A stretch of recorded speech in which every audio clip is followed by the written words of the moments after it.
Every movie has its messages. Every movie has its themes. Every movie is an expression of what's the writer trying to say. However, there is a good and bad way of expressing that message. There are those that feel the need to scream their message in your face by using social media buzzwords and repetition. Not all men have power. Did you just not all men me? Did you just... And then there are those that show their message with the visuals and their themes, characters exploring it and the audience being allowed to think and piece it together. And there's one movie from each of these categories that I recently watched that stuck with me. One of them is Chef, a simple, sweet film written and directed by Jon Favreau.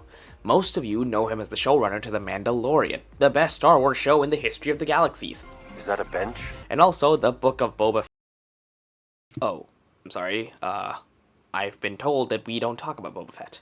Moving on. And then there's Matrix Resurrections, directed by one of the original directors from the Matrix trilogy, Lana Wachowski. Where's Lily? So this movie is a mess. From the wonky editing, to the weird story, to the... But I actually like one aspect of this movie. I just wish it was done better. That aspect being the first act of Matrix 4 and the entirety of Chef. The theme about Hollywood screenwriters or filmmakers and their relationships with the media and big corporations. In case you weren't caught up or just forgot about how Matrix 4 does it, let me give you the basic beats. Neo, in this movie, is a game developer who had 3 successful games called The Matrix. It's based off the Matrix trilogy. So the in-universe replica of the Matrix movies we have in the real world is the video game trilogy that Neo made. So he's done with the games and he wants to move on, right?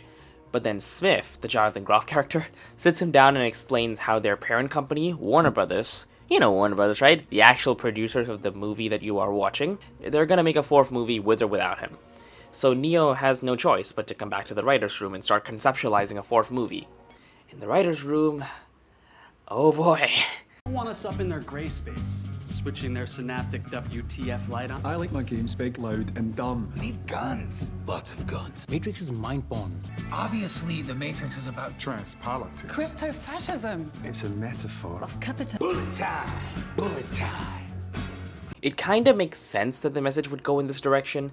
The movie was pushed by Warner Brothers to be a thing for more than 10 years, and is only a thing because Lana wanted to bring them back after she lost some family friends, I think. I can sympathize with her on that regard, but it really doesn't do the script any justice. This entire scene is just a bunch of comedians riffing on what makes The Matrix, as Neo just sits in disbelief and fatigue listening to all of this. And at this point, it's quite clear Neo is not Neo. He's not himself. He is a mouthpiece for Lana. Neo's feelings, Neo's thoughts, his words, everything, they are all direct comparisons to everything Lana thinks about her own legacy. What is a legacy? Her own relationships with Warner Brothers and shit. And it's not subtle. The movie constantly references the original trilogy, using scenes, using, the real world stand-ins with the same name, of course, creativity, am I right? And its impact on the world and the creators. It directly references their relationship with Warner Brothers and the fallout of the trilogy, and outright shows that this isn't a movie that either Lana or Lily wanted to make. Even if you don't know the behind-the-scenes story about the movie's conception, the movie screams it in your face, and it kind of subtracts it from what is an interesting and emotional concept. You don't see this shit in most other movies. But it could have been more subtle, more metaphorical, where you can feel the themes connecting, without the movie being so on the nose about it.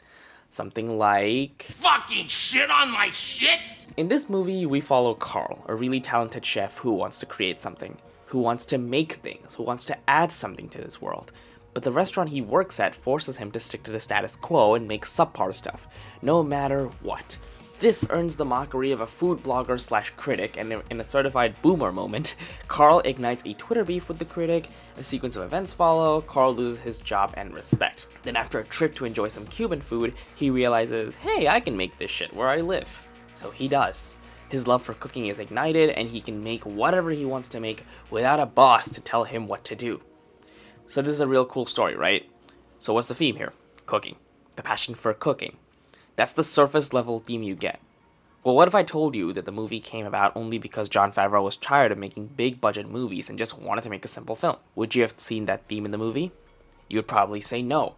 And the moment a filmmaker can let you figure out the lessons on your own, That's the best part of it, and that's what The Matrix 4 should have been.